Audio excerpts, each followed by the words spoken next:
Capítulo 4. Inflación, saqueo gubernamental. Muchos pierden y unos pocos ganan. John Maynard Keynes fue un personaje extraño.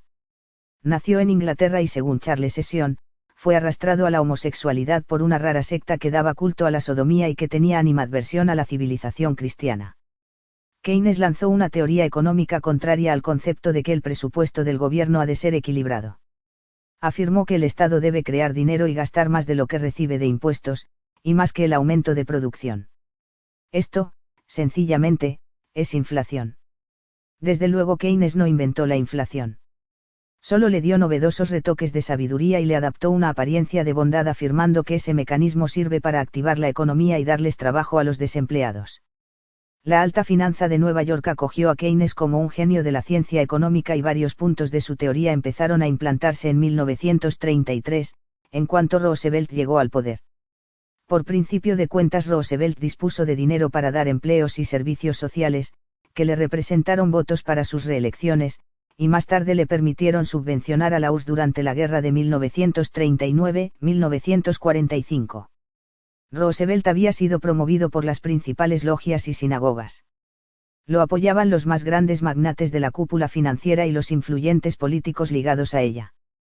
Roosevelt, afiliado a varios ritos masónicos, era descendiente de una familia judía expulsada de España, que pasó a Ámsterdam y después a Manhattan.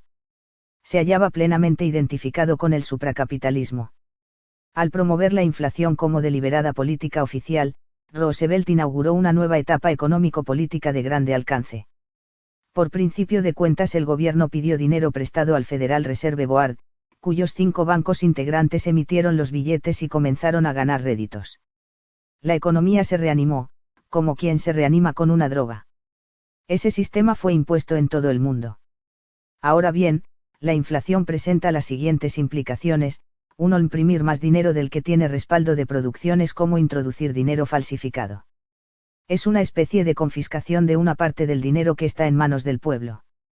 Es como imponer un impuesto invisible. La inflación hace disminuir el poder adquisitivo del dinero. 2. Con la inflación se encarece todo. Ante las protestas públicas, el Estado puede congelar algunos precios, con lo cual daña al empresario menos fuerte, y el consumidor solo logra un paliativo temporal. El alza de salarios es otro espejismo, pues siempre se va quedando atrás de los precios. 3. Se van pulverizando los patrimonios familiares. El ahorro pierde valor incesantemente. Se le mutila al pueblo su fuerza económica. La clase media es comprimida hacia abajo. Ya no basta lo que gana el jefe de familia y entonces la esposa y los hijos se ven forzados a trabajar también, cosa que tiende a debilitar el contacto familiar. Se propicia la ruptura de la unidad de la familia. 4. La inflación es una droga que da pasajera euforia. Inicialmente crea más empleos, pero acaba por frenar la inversión privada y entonces reaparece el desempleo. 5. Las grandes empresas pueden sortear el daño de la inflación mecanizando más sus plantas para reducir la mano de obra, o bien, subiendo el precio de sus productos. En realidad hacen ambas cosas y con frecuencia la inflación hasta les es beneficiosa. En cambio, muchos capitales medianos y pequeños viven dificultosamente en la inflación o van siendo absorbidos por los más fuertes o por el fisco. 6. Tras efímeras etapas engañosas de precios tope o de aumentos de salarios se va perdiendo la confianza en el sistema económico de libre empresa. 7. Si imprimir billetes, dinero, fuera el secreto para producir riqueza, todos los países nadarían en la abundancia tan solo con imprimir cada vez más billetes. 8. La inflación beneficia únicamente al movimiento político que la produce. El poder adquisitivo que incesantemente va perdiendo el pueblo, no se esfuma. 9. No es poder que desaparece misteriosamente. Es poder que se transfiere al Estado y a la cúpula supracapitalista. 10. La inflación tiene móvil político. En unos países el gobierno utiliza la inflación para adquirir empresas, perder dinero en ellas, adquirir más empresas y seguir perdiendo dinero. Tales gastos, a costa del pueblo, significan un aumento de poder político y económico para el Estado. 11. En otros países el incremento de dinero que logra el Estado a través de la inflación se destina a subvencionar a los movimientos revolucionarios internacionales. Roosevelt hizo esto en grande escala. La estadística le asigna al dólar, en 1939, un índice de 100. 10 años después, en 1950, el valor adquisitivo del dólar había bajado a 57,7. O sea que cada dólar había perdido más de 42 centavos de valor adquisitivo. Desaparición fantasmagórica. Magia. No. Ese valor adquisitivo perdido por el ciudadano norteamericano se había transferido a otra parte. En cuanto Alemania atacó a la URSS, 1941, y estaba a punto de acabar con esa base de la revolución, Roosevelt anunció que Estados Unidos apoyaba a la URSS porque era una democracia agredida. Inmediatamente comisionó al banquero Averell Harriman para que volara a Moscú y le preguntara a Stalin qué era lo que necesitaba con más urgencia.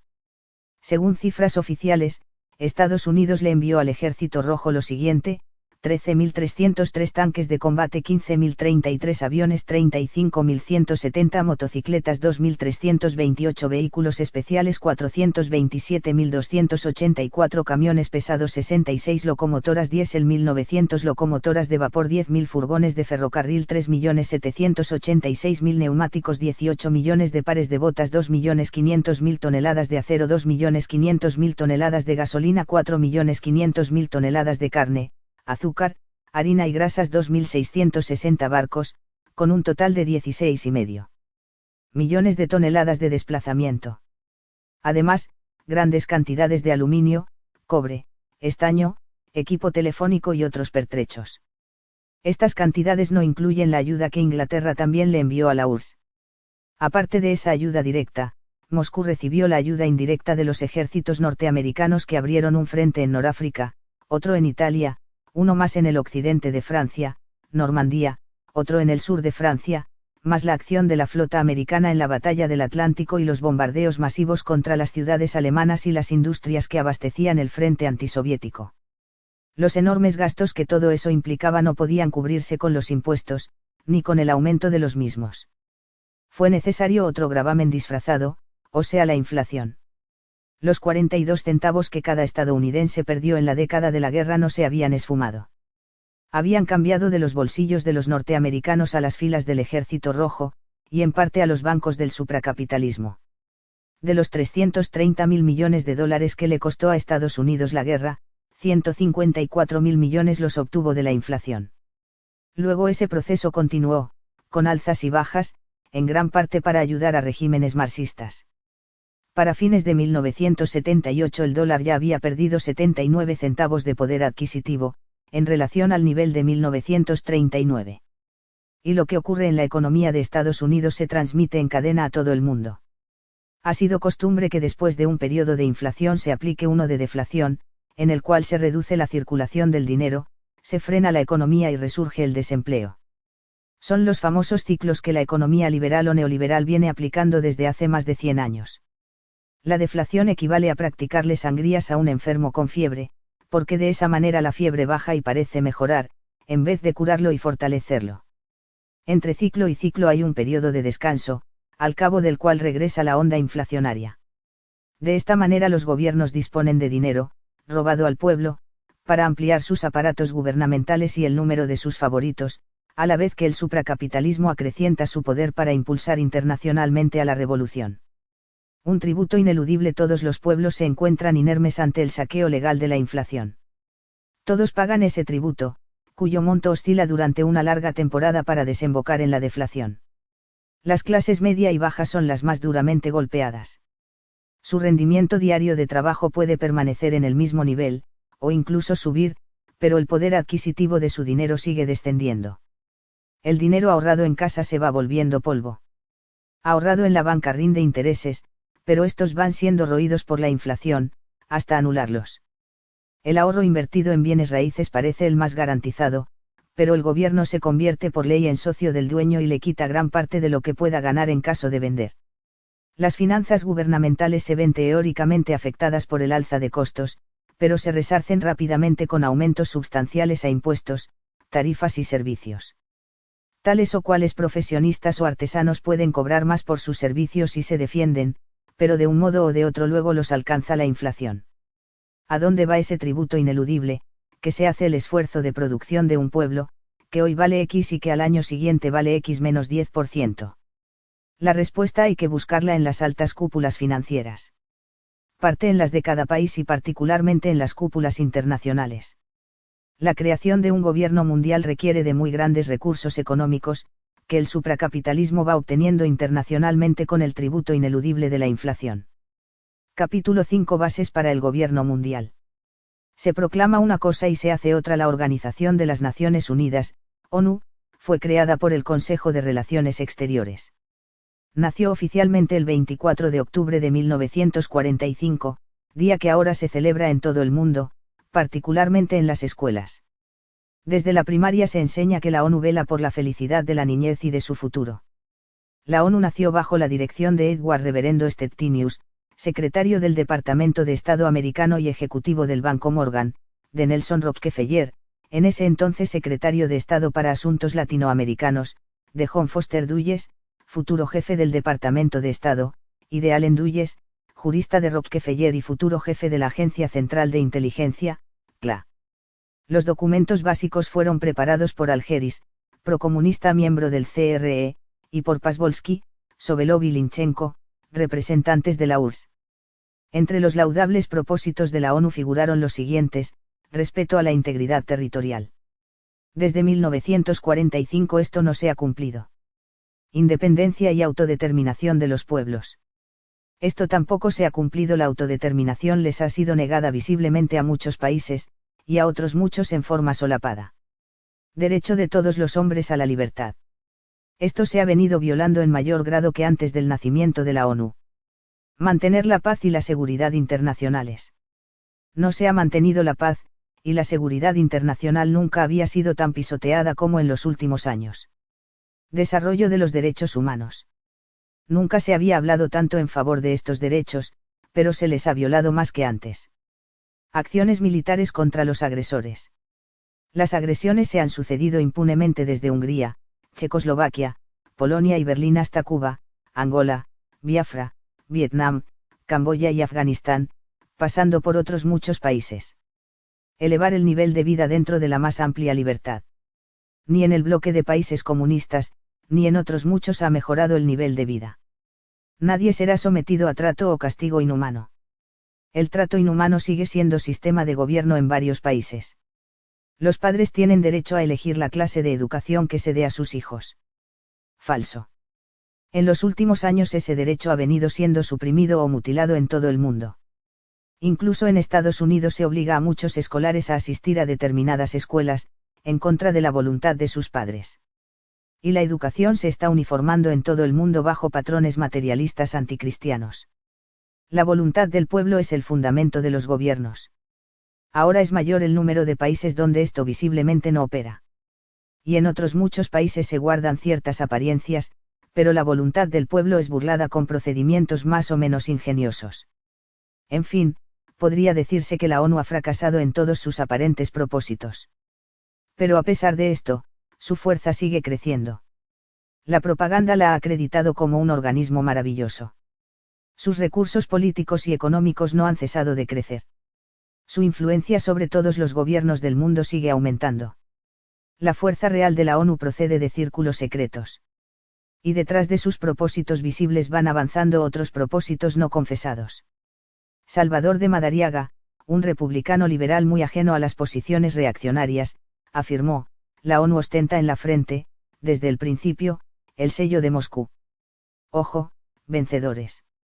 Sin embargo, decir tal cosa puede parecer una exageración en virtud del prestigio que logra la ONU con la gran cantidad de documentación que acumula sobre estadísticas, técnica y ciencia. Y también porque realiza estudios regionales acerca de diversos problemas y a veces emprende, también regionalmente, obras benéficas. Todo esto es manejado con una publicidad discreta y persistente. James Barbour, ligado al supracapitalismo, dijo en 1956 ante la Comisión del Senado norteamericano para Asuntos Exteriores: la gran interrogante de nuestro tiempo no es si one world, un mundo, o bien, un gobierno mundial, puede ser alcanzado o no, sino si one world puede ser alcanzado con medios pacíficos o no. Nos guste o no, tendremos one world. La interrogante es solo si mediante acuerdo pacífico o con violencia. Acción ideológica con gran apoyo económico. Los organizadores y dirigentes de la ONU no son soñadores de utopías. Su plan lo prevé todo. Para abrirle paso a la ideología revolucionaria disponen de un arsenal de ideas, unas visibles y otras más o menos disimuladas, y también de un arsenal enorme de recursos materiales. La ONU recibe subvenciones de todos los gobiernos del mundo y de las cúpulas plutocráticas. Entre los más distinguidos padrinos europeos figuran los siguientes: Grupo Rothschild-Lambert, de Francia, propietario de más de 10 bancos y de grandes monopolios de industrias químicas, de papel, de vidrio, de acero, de minas y de comestibles. El complejo Domenech, también de Francia. Tiene empresas de maquinaria, fertilizantes, compañías de seguros, comercio de carne, etc. Grupo Agnelli, de Italia. Dispone del complejo Fiat, con producción de más de 2 millones de automóviles al año. Opera la Lancia, la Ferrari, la Unic, la Magirus Deutz, además de plantas en Polonia, Brasil y la URSS. Este grupo también produce armas a través de la Vitead Motofides, y aviones a través de la Finora. La Royal Deutsche Petroleum, Shell Oil, de Holanda. El consorcio belga Sociedad General de Bélgica. Trust Oppenheimer. Controla organismos financieros y minas de oro y diamantes. Grupo Sidney Bernstein, dirigente de la T5 en Inglaterra. En fin, la ONU cuenta con el apoyo del supracapitalismo mundial. Sus sucesivos secretarios, Trinquelier, Spaak, Utant, etc., han sido invariablemente masones grado 33, pues la masonería de todos los ritos converge en los altos puestos del máximo organismo internacional. A los 2 meses de su fundación, la ONU ya disponía del Banco Internacional de Reconstrucción y Fomento, y del Fondo Monetario Internacional, este último dirigido en aquella época por Per Jacobson. Ambos organismos tienen por objeto dar créditos a los países miembros, intervenir en el comercio internacional y realizar ajustes en los sistemas cambiarios. Todo eso le confiere a la ONU irresistible presión económica para imponer sus propuestas políticas e ideológicas. También dispone de la Asociación Internacional de Fomento, AIF, de la Corporación Financiera Internacional, CFI, e indirectamente del Banco Mundial.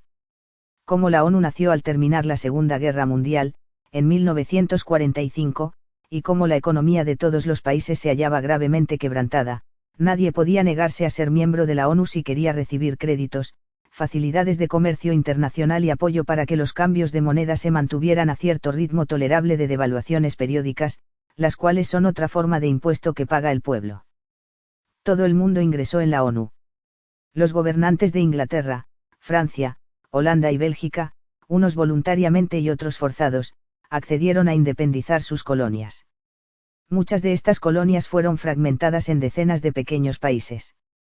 Países nuevos y débiles. Débiles política, económica e ideológicamente. Y por tanto fueron siendo sucesivamente presas de pequeños grupos revolucionarios afines al marxismo. Todos esos nuevos países ingresaron en la ONU, con pleno derecho de voto, y fueron aumentando el número de los votos en favor de las causas revolucionarias. La antigua colonia de África Ecuatorial francesa fue convertida en 4 pequeños países. Uno de ellos, por ejemplo, surgió como la República de Chad, con 3.800.000 habitantes, con un alto porcentaje de nómadas y de analfabetos. Surgió la República de Dahomey, en África, con 112.000 kilómetros cuadrados y 2.800.000 habitantes. En fin, fueron proliferando nuevos y débiles países, regidos por dictaduras feroces y marxistoides. El Congo belga, que estaba siendo cristianizado, fue entregado por la fuerza de la ONU a las salvajes hordas de Lumumba, adoctrinado en Moscú. La provincia cristiana de Angola, dependiente de Portugal, fue descuartizada y entregada a una dictadura también marxistoide, con la ayuda de tropas cubanas y armamento soviético. La subvención de veintenas de nuevos países marxistas ha corrido a cargo de los sistemas financieros de la ONU, de las tesorerías de Inglaterra, Estados Unidos, Francia, Holanda y Bélgica, y en general indirectamente, de la inflación pagada por todos los pueblos occidentales. UNESCO, Supersecretaria de Educación Mundial, la ONU formó varias dependencias para sus diferentes áreas de actividades. Una de ellas es la Organización de las Naciones Unidas para la Educación, la Ciencia y la Cultura, UNESCO. Entre iniciados suele llamársele Consejo de la Luz. Sus propósitos públicos son, estrechar relaciones culturales entre las naciones. Propiciar la comprensión entre los pueblos. Impulsar la educación y la cultura. Unir a los hombres de ciencia y a los educadores para derribar los obstáculos que se oponen a la manifestación libre del pensamiento. La UNESCO dispone de una vasta documentación sobre economía, psicología, arte, sociología, educación, etc., que le da prestigio internacional. Aparentemente solo pretende realizar ajustes en la enseñanza para que ésta sea más humanista y adaptada a lo moderno. El profesor Benjamin Cohen fue uno de los primeros encargados de confeccionar un plan de desnacionalización de la rama educativa. Profundizando un poco más se ve que la UNESCO busca una educación nueva, conforme a un pensamiento educativo universal, que hace a un lado las tradiciones y los dogmas, e insensiblemente la idea religiosa va siendo desplazada como una herencia anacrónica. Julian Sorel Huxley, que fue director de la UNESCO, implantó la norma de que en la evolución no hay lugar para lo sobrenatural. La Tierra y sus habitantes no fueron creados, evolucionaron. La UNESCO está replanteando todo. No hay verdades fijas por ahora. Es necesario un cambio acelerado para erigir nuevas estructuras, que entonces ya podrán ser definitivas, conforme a un humanismo científico. Según su portavoz Levi Carneiro, la UNESCO considera que las relaciones entre los estados se basan en el presupuesto de que la política interna de cada nación incumbe a todas las naciones. Foster Dulles, que fue secretario del Departamento de Estado americano, dijo, no hay diferencia verdadera entre asuntos internos y externos para develar la verdad. De acuerdo con eso, la UNESCO ha venido preparando maestros adoctrinadores. En Estados Unidos ha recibido entusiasta apoyo de la Asociación de Educación Progresista y de la Asociación Nacional de Educación, ambas de tendencias socialistas. La UNESCO busca adaptar a un nuevo patrón de ideas la mente de las nuevas generaciones y así lo expresó su director Julian Huxley, una sola cultura mundial, con una filosofía y un equipaje de ideas propias, y con su propio vasto propósito. 1. 5 años después Majestad F. Ashley Montagu decía en el correo de la UNESCO, de febrero de 1953, ningún organismo de la especie denominada tan prematuramente Homo sapiens nace con naturaleza humana. Lo que los seres humanos traen al nacer es solamente un complejo de potencialidades. La creencia inmemorial en el carácter innato de la naturaleza humana ha sido la responsable de muchas incomprensiones personales, sociales y políticas. Consiguientemente, una nueva mentalidad va siendo impuesta para modelar un nuevo tipo de hombre. John Somerville, asesor de la UNESCO, dice, en la sociedad socialista el individuo no desea liberarse del Estado. Se alega que en tal sociedad gobierna el pueblo y que, por tanto, el pueblo no necesita ya liberarse de nadie. La UNESCO está apoyada por los organismos financieros de la ONU, como el Banco Mundial, el Banco Internacional de Reconstrucción y Fomento, etc., para introducirse hasta en los países que le presentaban resistencia, como la España de Franco, que acabó por aceptar, en 1970, el Plan Educativo UNESCO. 2. 1. UNESCO, su propósito y su filosofía. Julian Huxley, 1948. 2. Educación y subversión, Juan Gil de Sagredo Arribas. Dicho organismo considera que los países son regiones del mundo que deben subordinarse a un todo. Así deroga prácticamente la libertad de educación en cada país. Ni los estados, ni menos la familia, deciden sobre esto en última instancia. La máxima dirección educativa queda en manos de la UNESCO, que viene siendo una especie de supersecretaría de educación a nivel mundial. A grandes rasgos es una expropiación de las mentes, una confiscación de las nuevas generaciones para orientarlas hacia un futuro gobierno mundial colectivista, materialista y revolucionario. Esto se realiza bajo la apariencia de buscar una democracia internacional, pese a que tal cosa se hace a través de normas forzosas, de textos únicos, preparados a espaldas de los pueblos y de los padres de familia.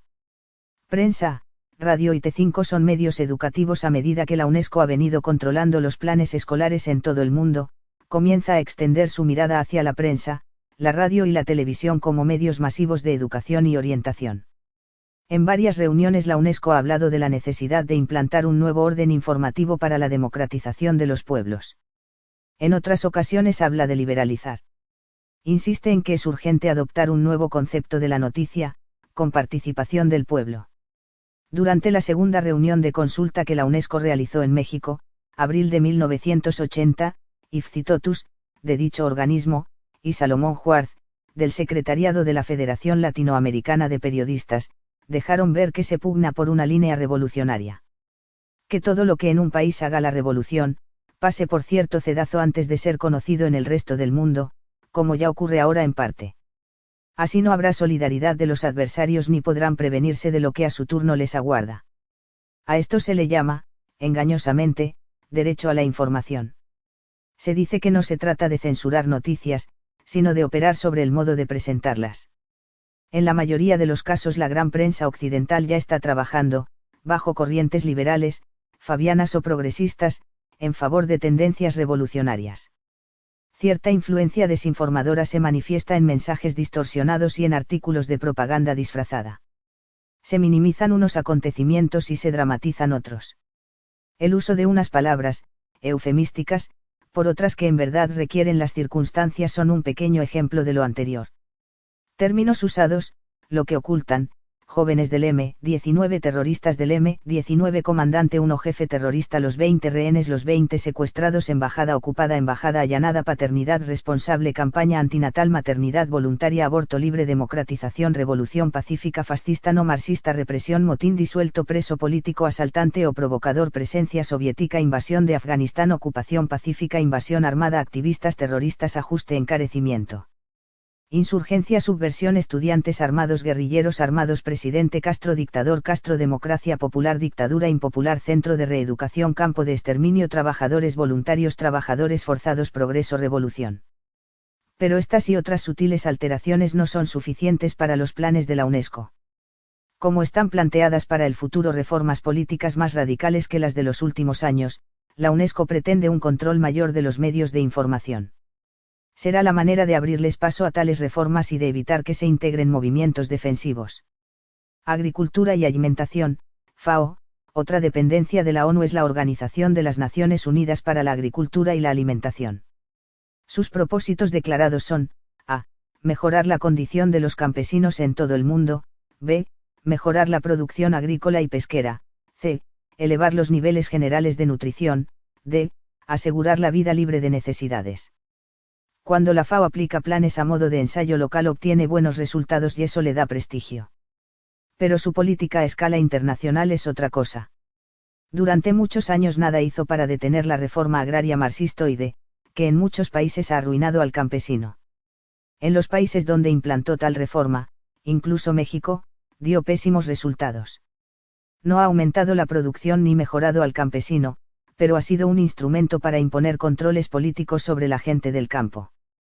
Si la FAO realmente buscara la mejoría del campesino, habría hecho algo, desde los años 50, para que tal reforma hubiera desaparecido en gran parte del mundo, a tiempo de que no siguiera causando más daño.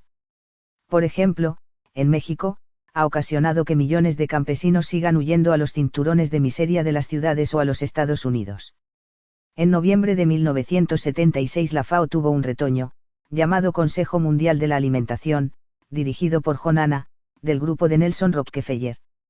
Y este consejo ha venido trabajando para que los países productores de comestibles pongan sus existencias a disposición de la FAO, a fin de que ésta se encargue de hacer una redistribución entre los países con déficit de producción. Hasta 1997 tales gestiones no han cristalizado, pues los productores norteamericanos, que son los más fuertes, alegan que la mayoría de los votos en la FAO depende de un bloque partidista, de tal manera que la distribución de los víveres se utilizaría como arma política. Otros opositores plantean la posibilidad de que la demanda de víveres se haga crítica alrededor del año 2009 y de que entonces la FAO controle los productos agrícolas para que la ONU centuplique su poder globalizador.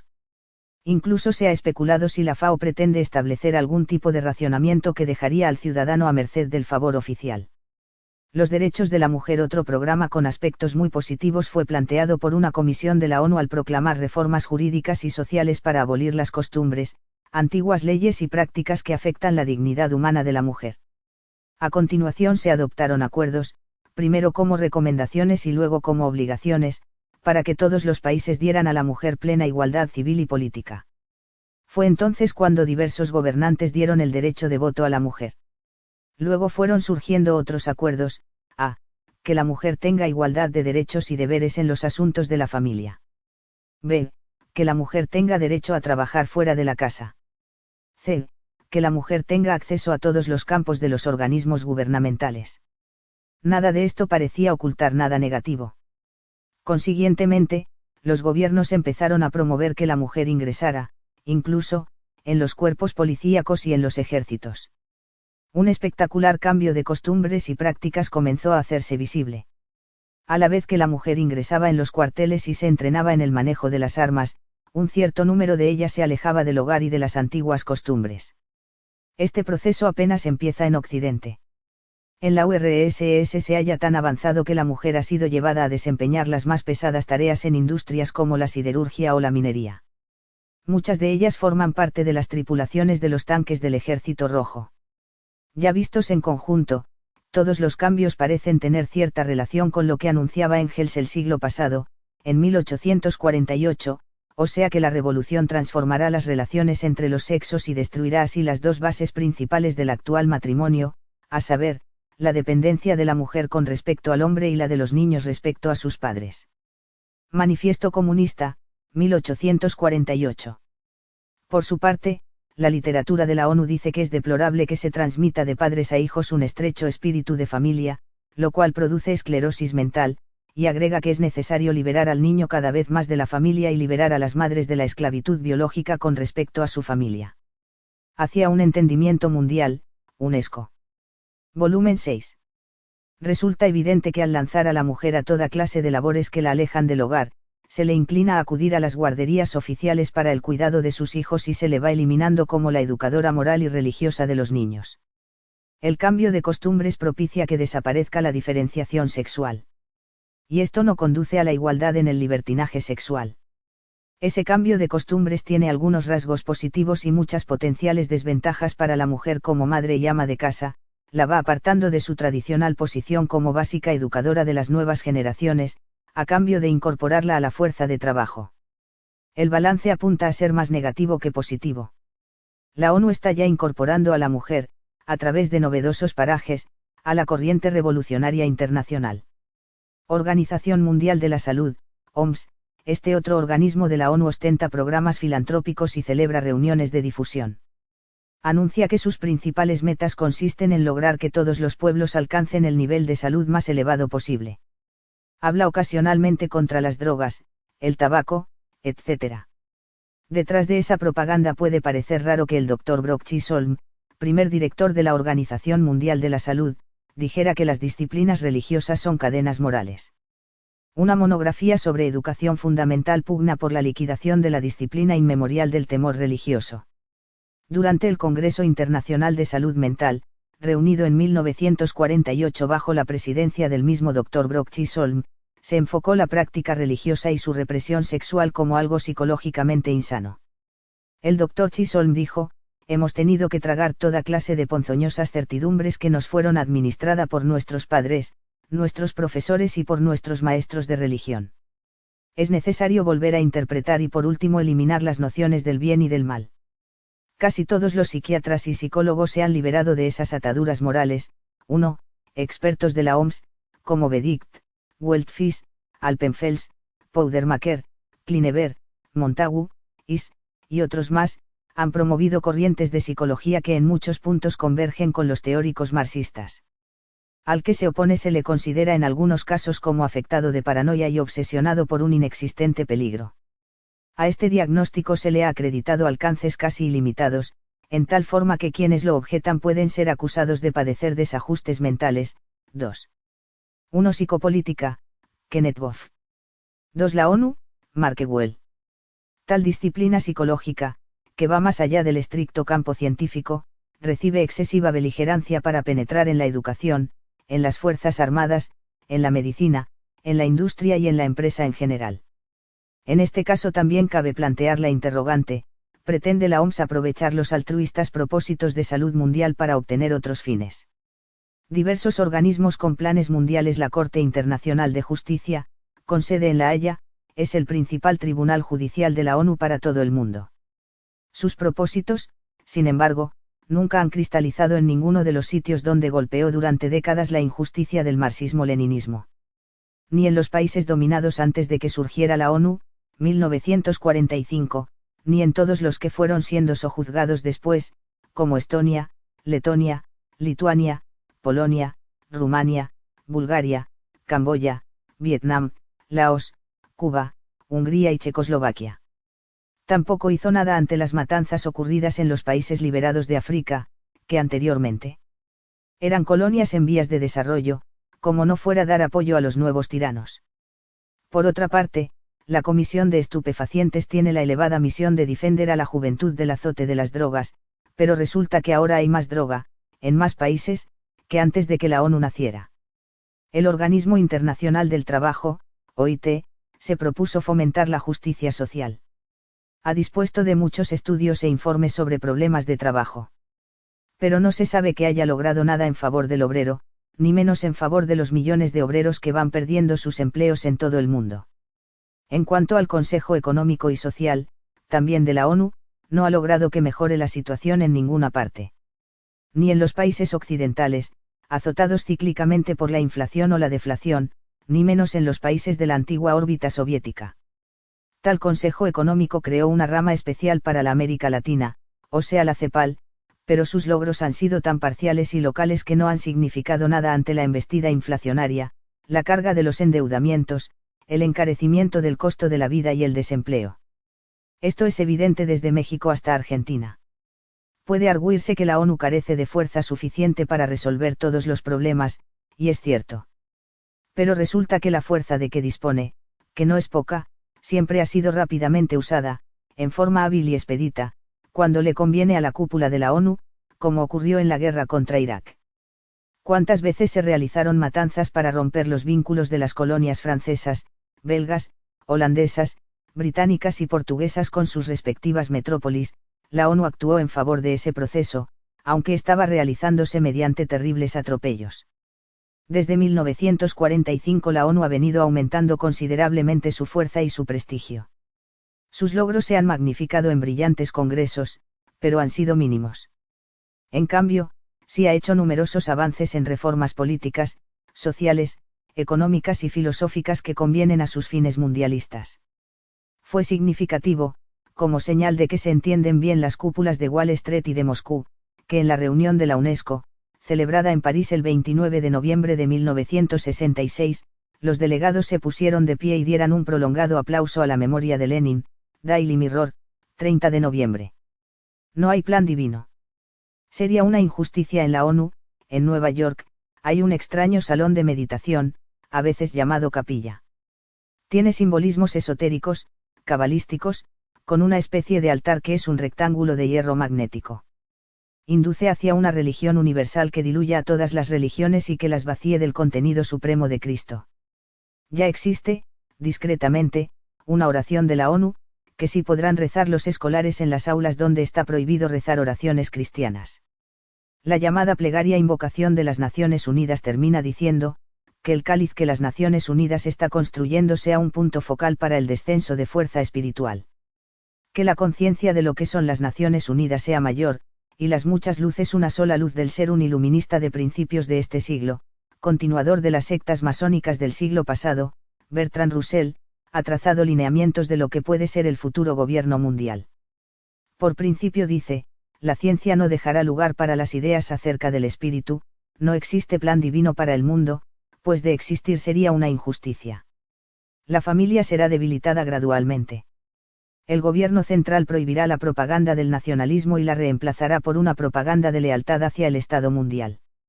No habrá desgaste en producciones en competencia, ninguna incertidumbre para los empleos, ni pobreza, ni alternativas repentinas de buenos y malos tiempos. Habrá una tasa para los nacimientos. La clase gobernante intervendrá cada vez más en la vida del individuo y aprenderá cada vez más la técnica que permita hacer más tolerable su intervención. La sociedad de expertos regirá la propiedad y la educación. Enseñará lealtad para con el gobierno mundial y hará que el nacionalismo sea considerado como alta traición. Siendo el gobierno una oligarquía, impondrá la sumisión a la gran masa de la población, confiando la iniciativa y el hábito del mando a sus propios miembros. Es posible que pueda inventar medios ingeniosos de ocultar su propio poder, dejando intactas las formas de la democracia. La reproducción será considerada como un asunto de la competencia del Estado y no se abandonará a la libre elección de las parejas. 1. En otra obra concluye, una rebelión de la plebe sería tan absurda como una insurrección organizada de ovejas contra la costumbre de comer carne ovina. 2. La perspectiva científica. Bertrand Russell. Editorial Ariel, 1976. El impacto de la ciencia sobre la sociedad. Editorial Schuster, 1953. También afirma Russell que el gobierno mundial controlará centralmente la producción en general y la economía. Podría deducirse que los mercados comunes actualmente en marcha, y su posible ensamble futuro, forman una de las estructuras de dicho gobierno. El Consejo Británico de Iglesias dijo en 1946 a la vista de esos planes, que una organización mundial podría llegar a ser la más mortal e inexpugnable de las tiranías, el establecimiento del reinado del anticristo. Un gobierno mundial, con el auxilio de las computadoras, podría controlar todo. Incluso a los habitantes en general, clasificándolos por capacidades económicas e intelectuales, por ideas políticas, por creencias religiosas y hasta por su comportamiento a lo largo de su vida. Si el término gobierno mundial se concibe como un emperador o un presidente rigiendo a todos los países, resulta ficción increíble. Pero ya no tanto si se concibe como una fuerza, no personificada, un poder internacional, económico y político, que influya decisivamente sobre cada uno de los gobiernos libres y soberanos. Que rija en los puntos fundamentales y que les deje libertad y soberanía en todo lo secundario. La existencia de un gobierno mundial no parece tan remota si se toma en cuenta que ya actualmente se habla de globalización y se aceptan intervenciones extranacionales que hasta hace poco parecían inaceptables. No ejerce el Fondo Monetario Internacional, ligado a la ONU, una especie de dictadura económica mundial.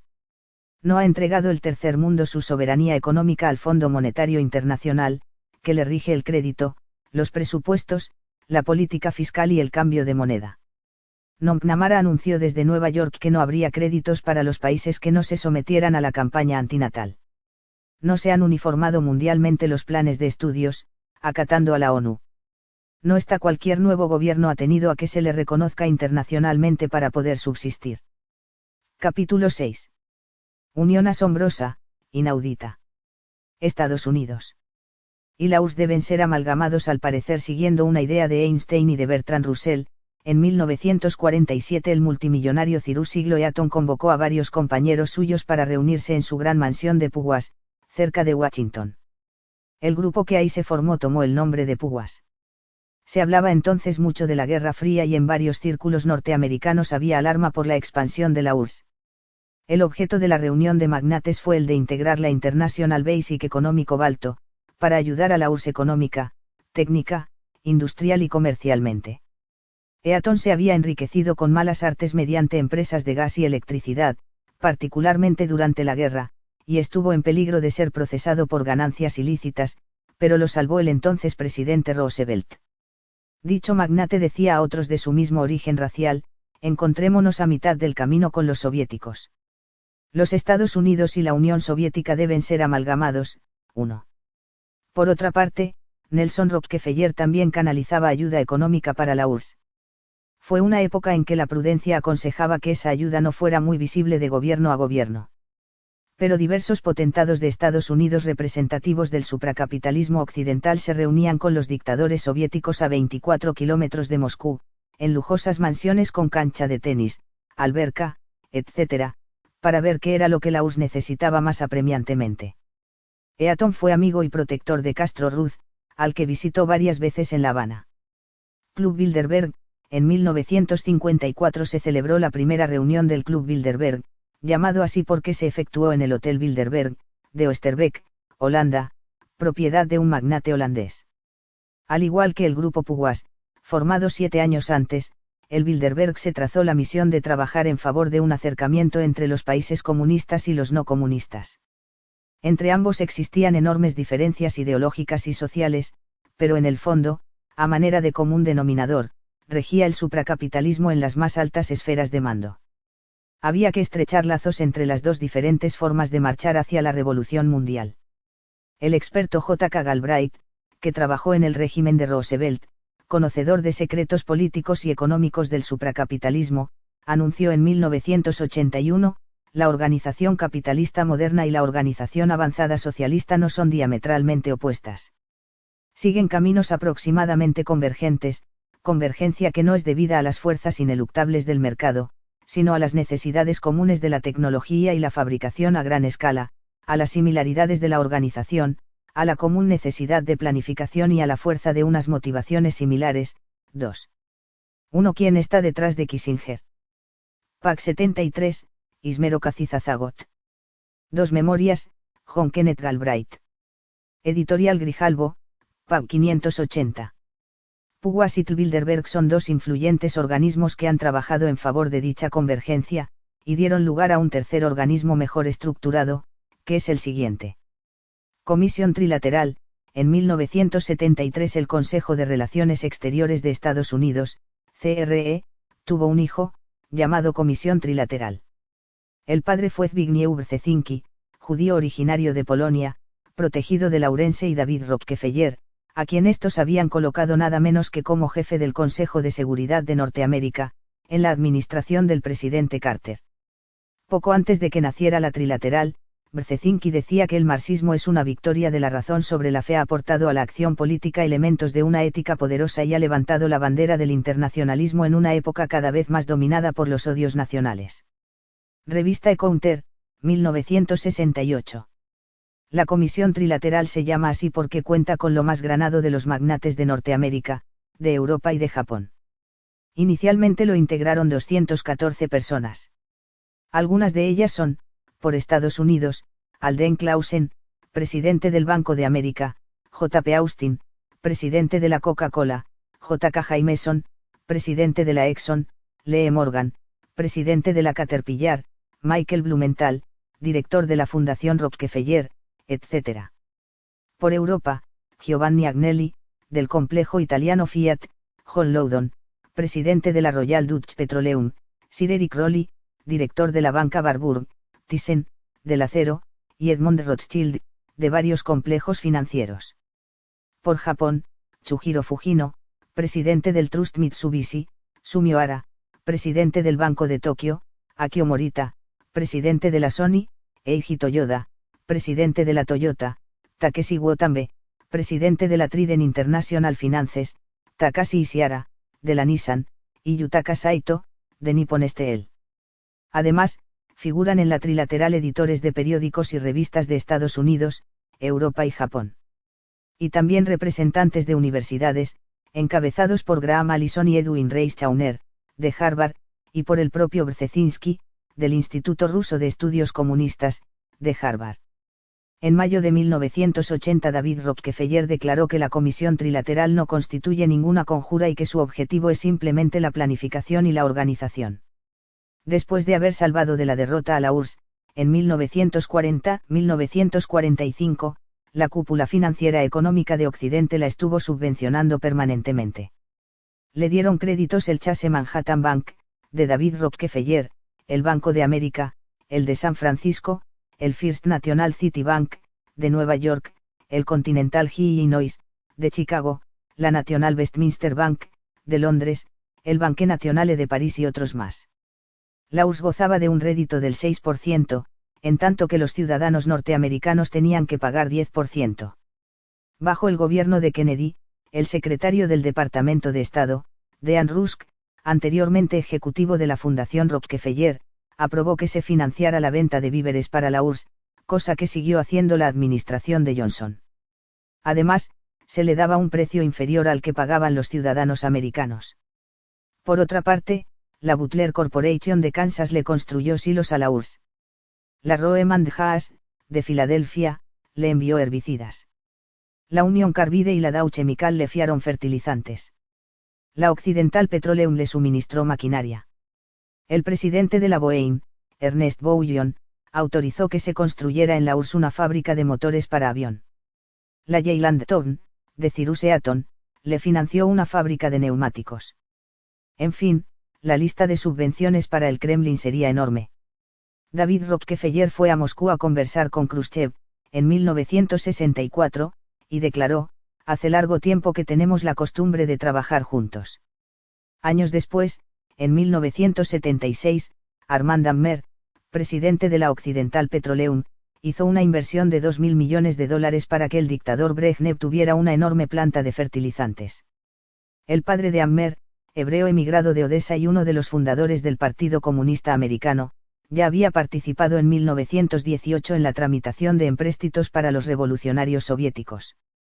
En el Consejo Económico Comercial Soviético-Americano han figurado magnates de primer orden, como Alden Clausen, del Banco de América, Armand Ammer, de la Occidental Petroleum, Ovar LCLZARK, de la American Express, Richard Gertenberg, de la General Motors, Frank T. Carey, de la IBM, Irving Shapiro, de la DuPont, William Rockwell, de la industria de armamentos, Reginaldo Ora Jones, de la General Electric, David Rockefeller y otros muchos. 1. Vodka Cola, Charles Levinson. Editorial Argos. Barcelona. 1979. También de Inglaterra, Francia, Italia, Holanda y Bélgica se ha venido enviando ayuda a la URSS. Las empresas supracapitalistas de Francia se han mostrado muy magnánimas.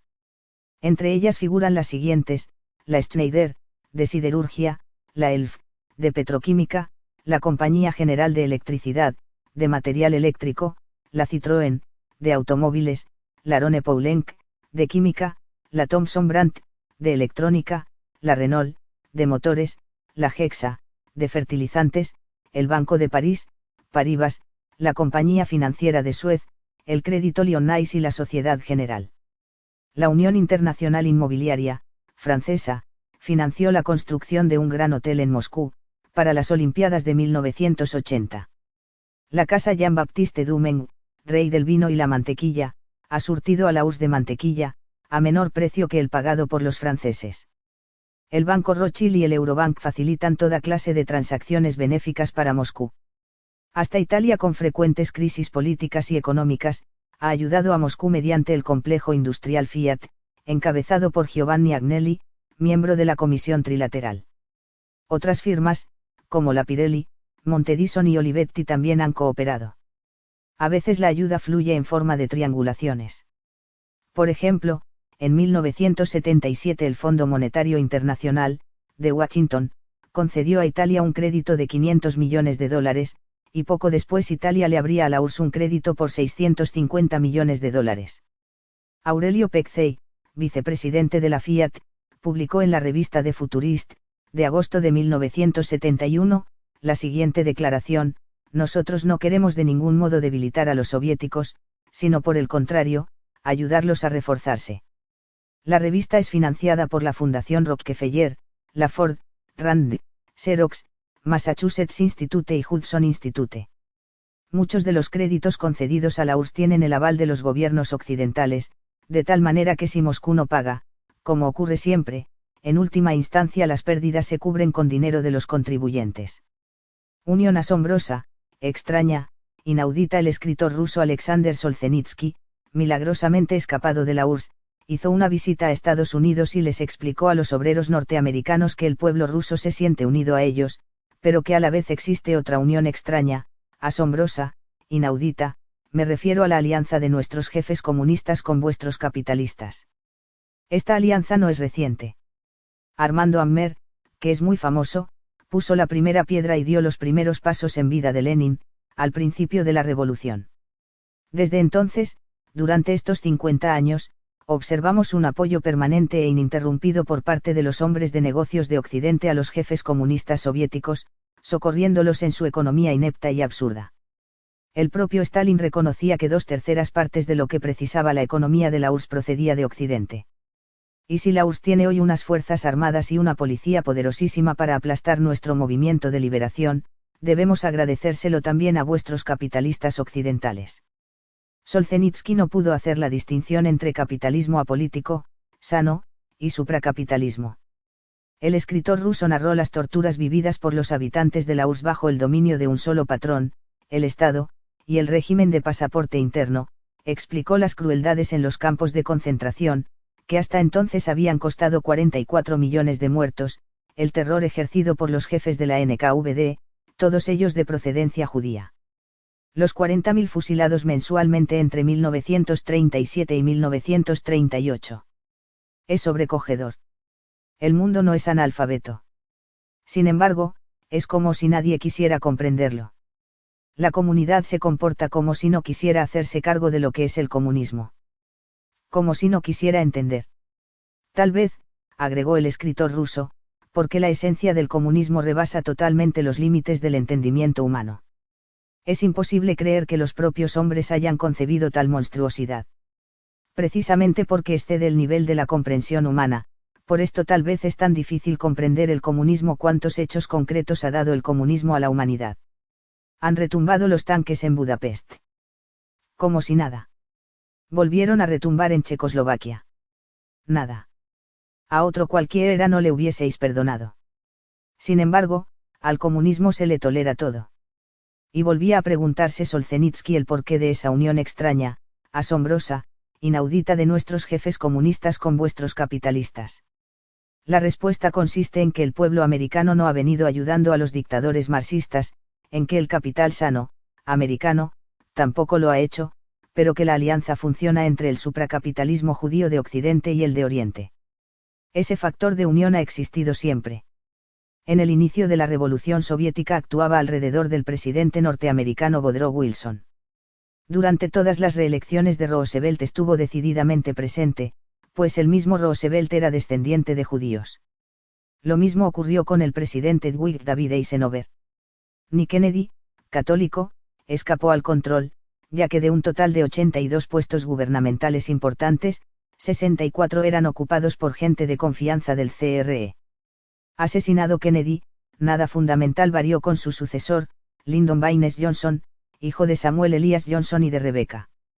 Nixon, personalmente ajeno al grupo de los encubiertos, no pudo eludir el control del CRE, que le puso como secretario de Estado a Heinz Abraham Kissinger Stern, conocido públicamente como Henry Kissinger, hijo de rabino, nacido en Alemania y emigrado a Estados Unidos al cumplir 15 años, cuando la Casa Rockefeller lo tomó bajo su protección para encumbrarlo. Kissinger ha sido partidario de llegar a una comunidad supranacional, o sea, al gobierno mundial, meta de la revolución. Y fue tan grande el marcaje alrededor de Nixon que resultó fácil hacerle un ridículo escándalo, por unas cintas, derribarlo y sustituirlo con Gerald Ford. De paso, Kissinger había consumado la entrega de Vietnam, Laos y Camboya al comunismo. El presidente Ford era considerado un Rockefeller Boy, muchacho de Rockefeller. Su sucesor, Carter, fue sacado del anonimato y promovido a la presidencia por el CRE, por la Comisión Trilateral y por la Fundación Rockefeller, con apoyo económico del Chase Manhattan Bank, Citibank, Morgan Quarranty Trust, IBM, Coca-Cola, General Motors, DuPont y la Fundación Carnegie, y por los grandes medios de difusión. Carter fue tan obsequioso con el comunismo internacional, al que le regaló 10 países, que hubo alarma en Estados Unidos y se creó una coyuntura para que llegara a la presidencia Ronald Reagan, quien le quitó al CRE el control del Departamento de Estado, nombrando para ese puesto al general Aylward, pero en sus 2 primeros meses de gobierno fue duramente criticado por la gran prensa y sufrió un grave atentado, después de lo cual dio marcha atrás en algunos aspectos, aunque logró modernizar el arsenal militar norteamericano. 1. Más información en qué pasa con Estados Unidos. San Borrego Con George Bush padre la situación no ha variado sustancialmente. Atendiendo a los intereses judíos lanzó violentamente a su país al conflicto del Golfo Pérsico. Profundizando un poco más allá de la superficie de la historia que nos habla de la fuerza electoral del pueblo americano, es claro que detrás de eso funciona un poder paralelo, con múltiples y eficaces controles. Poder paralelo, supracapitalismo, que ha venido siendo el patrocinador del otro poder que impera en la URSS.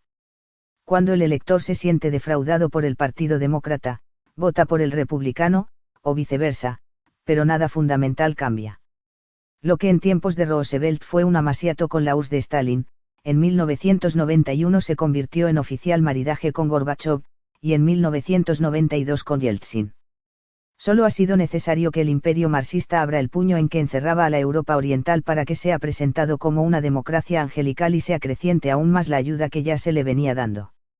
Entre 2 tácticas, ¿cuál era la mejor? Al terminar la guerra en 1945 y al fundarse ese año la ONU, el marxismo con sede en Moscú recibió reconocimiento mundial y trato preferente como otra potencia igual a Estados Unidos, aunque estaba muy lejos de serio. Así ocurrió que el marxismo, rama violenta de la revolución, se lanzara a dominar países en Europa, África y Asia, e incluso llegó hasta Cuba. Más de 20 naciones quedaron bajo su dominio. Parecía ser la rama más eficaz. Ese avance tuvo la simpatía de influyentes círculos de Estados Unidos. El supracapitalismo occidental no cesó de auxiliar a su hermano de Moscú.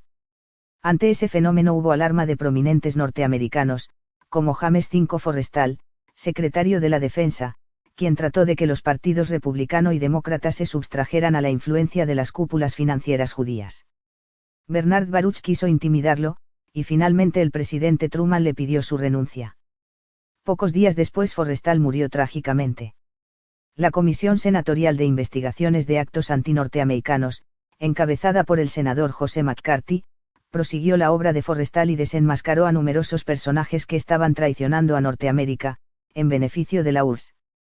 Pero sucedió que los grandes medios de información, controlados por el CRE, se lanzaron contra él y convirtieron el término macartismo en una palabra infamante, hasta que el Senado se apoyó en el escándalo y censuró a McCarthy, con lo cual le volvió imposible continuar sus investigaciones, que ya apuntaban hacia el Consejo de Relaciones Exteriores, CRE. Luego se le internó en el Hospital Bethesda, como a Forrestal, y murió casi repentinamente. La ayuda que el supracapitalismo estuvo dándole al avance marxista hasta su llegada a Cuba, Angola, Vietnam, Camboya y Nicaragua, podría consolidar la línea más violenta, radical y acelerada de la Revolución Mundial. Era una pregunta clave. Dicha línea violenta había sido practicada por Cromwell en Inglaterra, hace 3 siglos, pero tuvo que desacelerar su marcha y disimularse como fabianismo, laborismo y democracia. La misma línea violenta había tenido su apoteosis de sangre en la Revolución Francesa de 1789 y parecía ya irresistible, pero no logró consolidarse. En la URSS, con métodos más perfeccionados, con más subvenciones y con más tiempo, sería viable. En la práctica se vio que no. Y se vio claramente, ya, al empezar la década de los años 80. Pese a sus aparatosos avances, la línea violenta, marxista, de la revolución, llevaba crecientes debilidades en sus entrañas y resultaba inferior al sistema gradual, democrático, que la revolución ha adoptado en Occidente. En términos generales esta táctica presenta las siguientes características: control discreto de gobiernos democráticos mediante presiones financieras y políticas. Que cada nación, con pluripartidismo, marche democráticamente para convertirse en provincia de un gobierno mundial. En vez de ocupar países con tropas extranjeras, que cada país utilice recursos propios para mantener el rumbo revolucionario. Socavar las bases religiosas en forma indirecta, en vez de atacar frontalmente al cristianismo. Fomentar el hedonismo, la búsqueda de placer, para que los pueblos se despreocupen de los valores tradicionales. Apaciguar a unos estratos con bienestar económico y a otros anularlos con pobreza anonadante. Después de 70 años se vio que esa táctica era más lenta, pero mucho más efectiva que la adoptada por el imperio marxista. Ciertamente el marxismo midió cuánta dosis de castigo podía domar a un caballo salvaje y cuánta era suficiente para someter a un disidente activo. Ensayó fármacos despersonalizantes para lograr que presos inocentes se declararan culpables. Creó sanatorios especiales para volver locos a ciudadanos cuerdos. Millones de habitantes fueron confinados en infernales campos de concentración. El terror se aplicó en dosis masivas contra opositores, posibles opositores y hasta parientes de estos. En 70 años el marxismo liquidó más de 40 millones de vidas. El plan violento marxista suponía que en 2 generaciones todos los habitantes de su imperio estarían definitiva y totalmente domesticados, y así convertidos en entusiastas marxistas. Pero no fue así. El misterio del dolor les preservó valores en su corazón. ¿Quién lo pensara? Ni se habituaron a la esclavitud, por más que no pudieran zafarse de ella, ni perdieron la idea de Dios. Y tampoco se volvieron entusiastas marxistas adoradores del Estado. Por el contrario, su repudio al sistema se reflejó catastróficamente en el abatimiento de la producción. Así se llegó hasta la década de los años 80, cuando el dictador soviético Yuri Andropov, en realidad apellidado Lieberman, inició el proceso para desarmar la gigantesca maquinaria comunista de la URSS. Precisamente él, que era ardiente partidario de la línea violenta, él, que había descuartizado a Hungría en 1956, él, que como jefe de la KGB había aterrorizado durante 15 años a todos los pueblos bajo su dominio. Ese terrible dictador estuvo de acuerdo en converger con sus hermanos de Washington, pero murió en 1984, en vísperas de formalizar el cambio, cosa que le tocó consumar a su sucesor, Mikhail Gorbachov, en abril del año siguiente, al anunciar de modo oficial la perestroika, reconstrucción. De ahí en adelante la tarea de erigir un gobierno mundial se simplificó. Ya no se experimentaría a través de dos caminos, sino de uno solo. En otras palabras, la impetuosa corriente marxista detuvo su marcha y se fusionó con el supracapitalismo. El mando quedó centralizado en las cúpulas de Washington y Nueva York. La gran convergencia o concertación ha sorprendido a todos los que se resistían a admitir que el comunismo del Kremlin y la democracia supracapitalista de la Casa Blanca han sido desde 1917, dos diversas caras de un mismo poder. Capítulo 7. En el origen del conflicto. Móvil persistente a través de 2 milenios en todo movimiento de índole revolucionaria ha estado primordialmente presente, confesada o no, el móvil anticristiano. Y como la revolución alterna tácticas diferentes, a veces resulta difícil identificarle sus intenciones. Una de las tácticas revolucionarias es violenta y clara, y nunca ha dejado lugar a dudas. La otra es solapada, gradual, engañosa. Ambas tácticas niegan la existencia de Dios y la divinidad de Cristo, y sin embargo, los combaten como si en el fondo, paradójicamente, creyeran en ellos y anhelaran destruir Barraos. No pocos teólogos y filósofos han considerado que el primero en adoptar esa actitud fue Luzbel, primer revolucionario. De ahí en adelante, en la existencia humana, la lucha ha continuado bajo diversos nombres. El Sanedrín, que hace 2000 años condenó a Cristo a la crucifixión, planteó un conflicto que sigue refrendándose. Ahí se inició la táctica violenta. En cuanto a la otra táctica, solapada, gradual, ha tenido la audacia de pretender introducirse en el seno mismo de la Iglesia para atacar Barra por dentro. El caso del devoto cardenal Pierre Leoni, de origen judío, conmovió al mundo en 1130 cuando pretendió ser papa, bajo el nombre de Anacleto II, pero fracasó. Tiempo después, en el siglo XVIII, el Papa Clemente XII denunció que diversas sectas masónicas trabajaban en secreto contra el catolicismo, y expidió una bula de excomunión. Su sucesor, Benedicto XIV, reiteró la denuncia y la excomunión 50 años antes de que estallara la Revolución Francesa, que fue enconadamente anticristiana. El gran maestro masón Andrés Casar refiere cómo la masonería trató de ganarse la confianza de Benedicto XIV a través de un alto miembro de la jerarquía. 1. Un manual de la masonería. Por Andrés Casar, fundador de las logias Fraternidad 387 y Tabernáculo 598 del Oriente de Nueva York, príncipe soberano del Gran Consejo de Príncipes de Jerusalén. Un siglo después el rito de la alta venta, de los Carbonari, hablaba el 3 de abril de 1844 de un plan para lograr que la revolución triunfara valiéndose de jerarcas de la Iglesia. El cardenal Carnetti tuvo en sus manos el documento que así lo especificaba y el Papa Gregorio XVI autorizó que fuera publicado a manera de prevención, cosa que se hizo en 1859. Ese plan logró algunas penetraciones aisladas bajo novedosas ideas modernistas, que un siglo después aparecerían como progresistas. Luego el Papa Pío IX, 1846-1878, reiteró serias advertencias en su encíclica Qui Pluribus y denunció que de las sectas ocultas manaba la acción revolucionaria anticristiana. Más tarde fueron descubiertas varias penetraciones dentro del clero, bajo el pontificado de León XIII, quien publicó en 1878 su encíclica Od Apostolicium Eris contra el comunismo y las sectas en general. El mismo Papa consideró tan seria la amenaza que 6 años más tarde volvió a insistir sobre ese punto en su encíclica Humanum Genus, 20 de abril de 1884, en la que trató ampliamente de la acción que se escondía tras las sociedades secretas, disfrazadas de fingimiento y astucia. Lamentó la ligereza de muchos que deberían estar más vigilantes. Advirtió que el enemigo de la sociedad usaba hábiles subterfugios para presentarse como avanzada de la civilización y defensor de los pobres. Pero no puede el árbol malo, decía, dar buenos frutos. Hacía notar que muchos prosélitos de esos grupos no sabían los últimos fines que se perseguían. Uno de tales fines era relajar las costumbres y facilitar los vicios, pues en un campo así podrían avanzar mejor. Agregaba León XIII que quitando el amor de Dios y el respeto a las leyes divinas, consintiendo y legitimando las revoluciones, impulsando las pasiones populares, habría de llegar universal trastorno y aún precisamente esta mudanza y trastorno es lo que muy de pensado maquinan y ostentan de consuno muchas sociedades de comunistas y socialistas, a cuyos designios no podrá decirse ajena la secta de los masones, como que favorece en gran manera sus intentos y conviene con ellas en los principales dogmas. Esa encíclica terminaba haciendo un llamado a los sacerdotes y fieles para que se pusieran en guardia y alertaran y dirigieran a la juventud. 4 años más tarde, en 1888, León XIII publicó otra encíclica, Libertas, en la que analizó los diversos aspectos engañosos del liberalismo y la forma sutil en que seguía deslizando los postulados revolucionarios contra la sociedad y el cristianismo. En diversas alocuciones, y en su encíclica Rerum Novarum, de 1891, el mismo Papa hizo diversas advertencias y exhortaciones sobre el particular.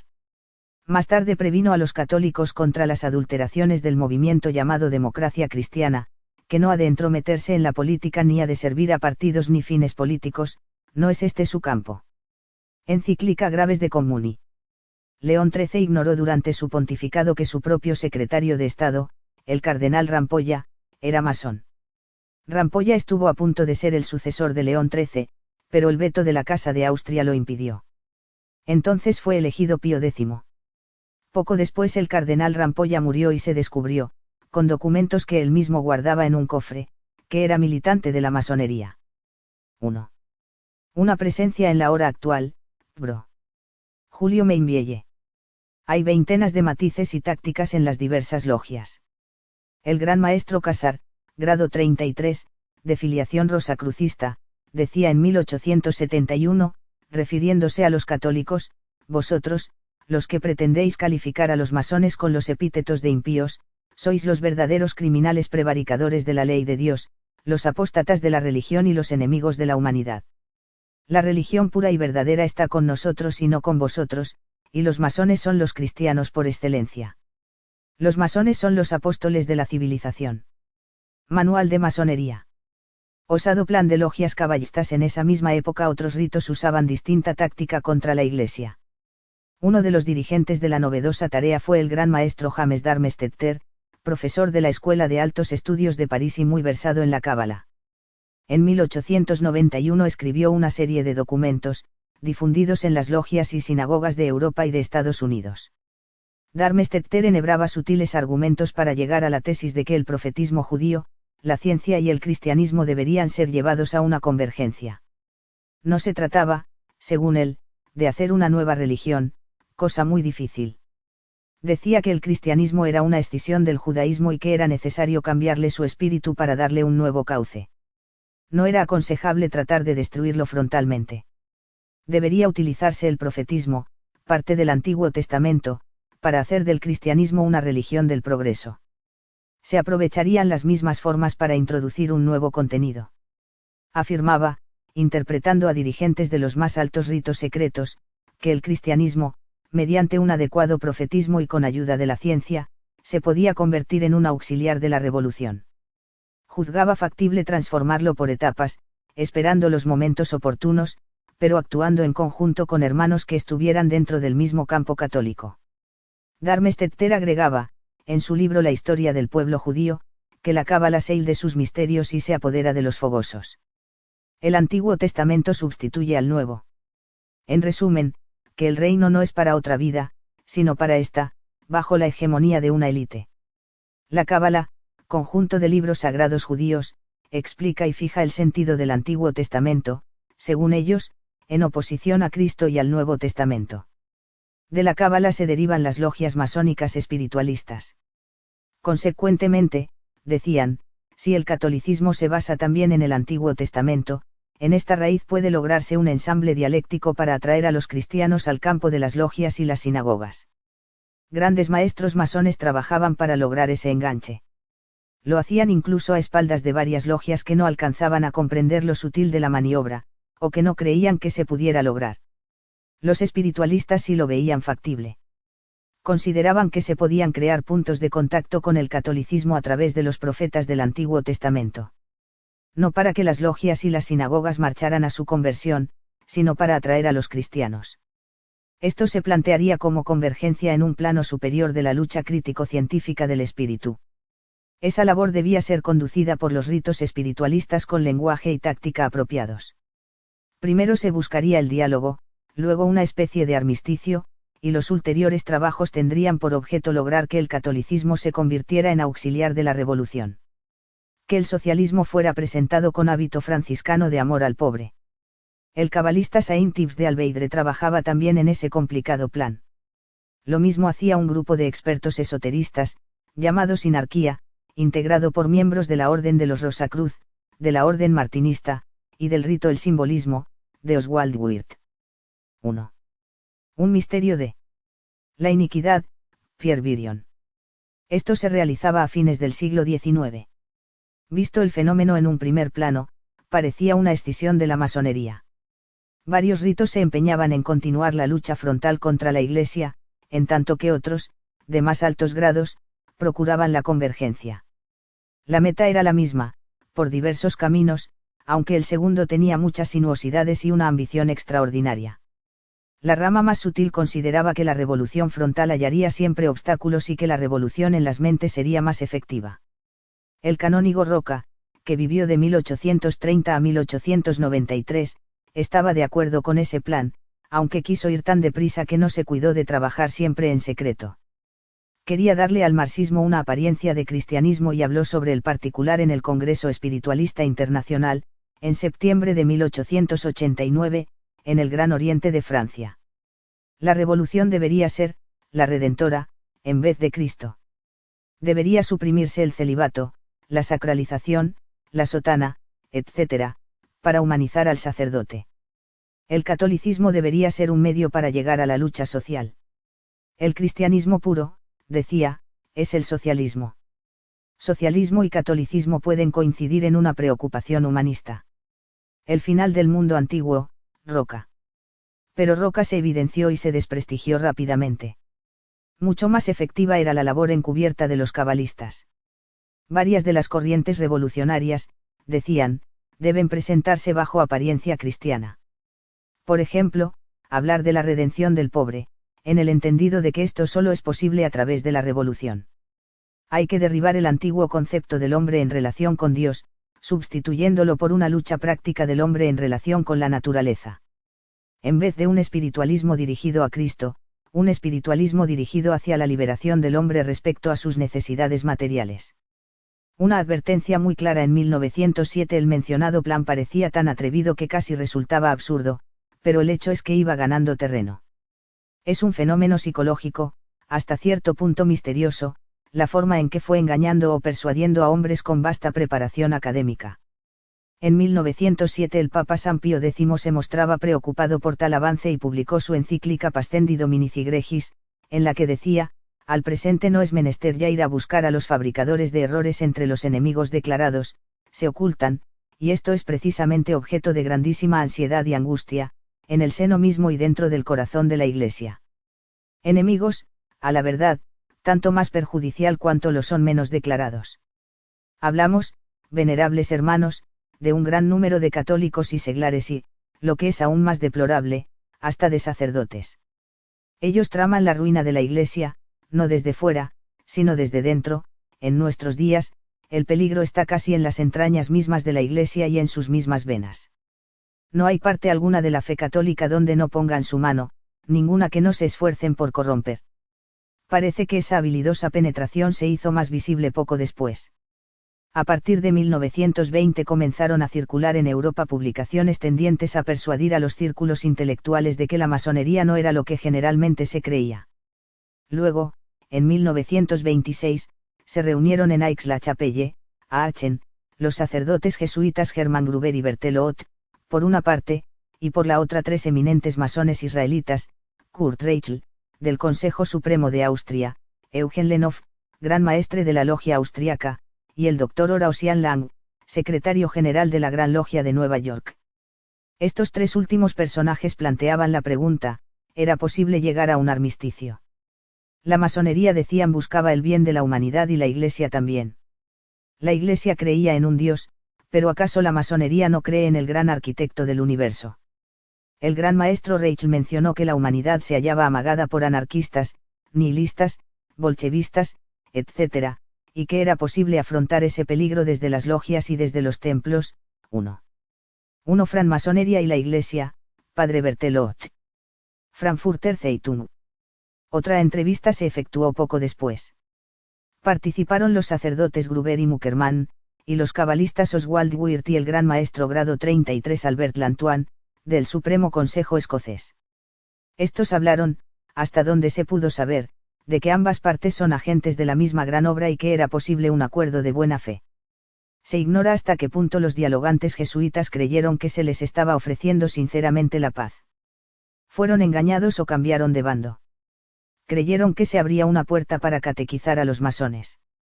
Lo cierto es que, sabiéndolo o no, tendieron un puente. Y a través de ese puente no iba a pasar el evangelio hacia las logias y las sinagogas, sino la influencia de estas hacia círculos selectos cristianos.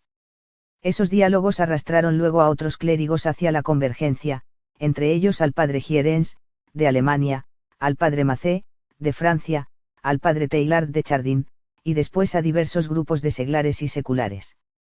La difusión de tales ideas cundió a diversas publicaciones cristianas y fue ya perceptible en 1930. Como en la década de los años 30 la masonería francesa dio muestras de alianza con el marxismo, hubo algunos masones no marxistas que se alarmaron, por lo cual se les explicó que la revolución se realizaría desde arriba, como socialismo de Estado. El socialismo es un ideal que tiende al establecimiento de la justicia económica, dando su sentido completo a las tres palabras, libertad, igualdad y fraternidad. No hay un masón que pueda declararse a la vez su adversario, del socialismo, y ser buen masón. Sin embargo, el 28 de diciembre de 1935 se presentó en la Cámara, de París, una moción para disolver las logias, pero fue derrotada por 370 votos contra 91. Allí se demostró que el Gran Oriente y la Gran Logia eran ya muy fuertes en los círculos políticos, intelectuales y económicos. 1. Por todas partes se detectaban signos ominosos respecto a los avances revolucionarios, a veces identificados como tales y a veces como marxismo o socialismo. El Papa Pío XI publicó el 19 de marzo de 1937 su encíclica Divini Redemptoris, que en parte decía, el comunismo se mostró en un principio tal cual era en toda su perversidad, pero muy pronto se convenció de que en esa forma alejaba de sí a los pueblos, y por eso ha cambiado su táctica y procura atraer a las multitudes escondiendo sus propios planes detrás de ideas que en sí son buenas y sugestivas. Así, anotando el común deseo de paz, los jefes del comunismo fingen ser los más celosos promotores y propagandistas de la paz mundial, pero al mismo tiempo proclaman la lucha de clases que hace correr ríos de sangre.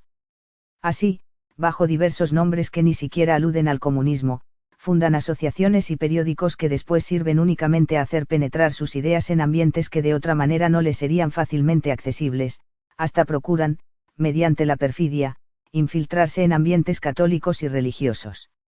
Así, en otras partes, sin renunciar un instante siquiera a sus perversos principios, invitan a los católicos a colaborar con ellos en el campo que denominan humanitario y caritativo, proponiendo a veces cosas del todo conformes al espíritu cristiano y a la doctrina de la Iglesia. Procurad, venerables hermanos, que vuestros fieles no se dejen engañar. El comunismo es intrínsecamente perverso y no se puede admitir en ningún campo la colaboración con él, por quienes desean salvar la civilización cristiana.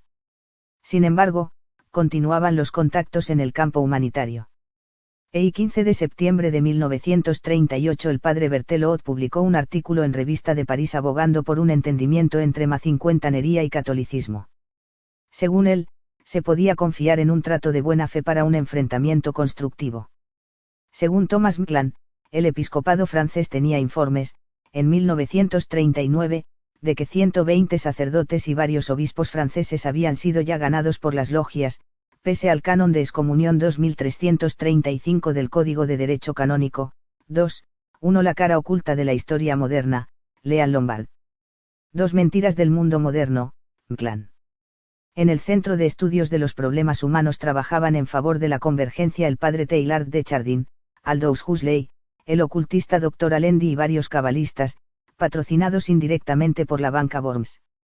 La Segunda Guerra Mundial estalló en septiembre de 1939.